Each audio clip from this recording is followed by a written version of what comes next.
Our debt has risen faster than any other comparable Western country. In fact, in the last 20 years, our debt-GDP ratio is up by nearly 60%.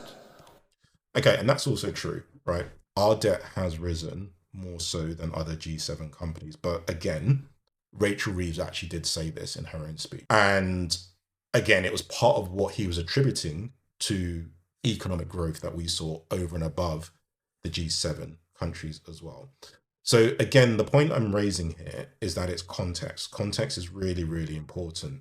We also grew more than those other G7 economies, but yet we are more indebted. Yet arguably we may have more economic migrants, right? So ultimately it's a judgment, right? And how you weigh and balance up these different things, and then how you then view the outcome of those things.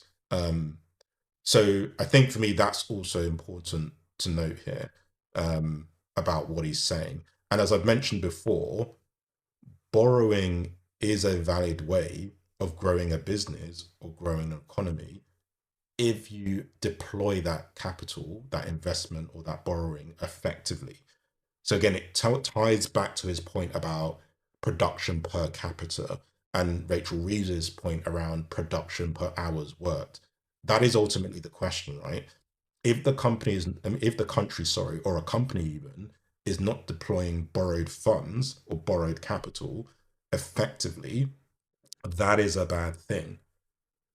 But my other view around this is that whether you do that or you don't, and whether or not you grow your economy or you don't, your tax collection engine also has to be as efficient, because the reason you're trying to grow your economy from a government's perspective is to pay back the initial borrowing.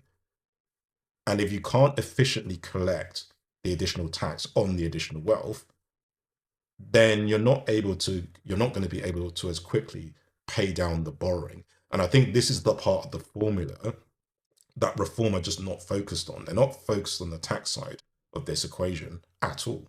If anything, their view is there should be less tax as a philosophical, ideological position.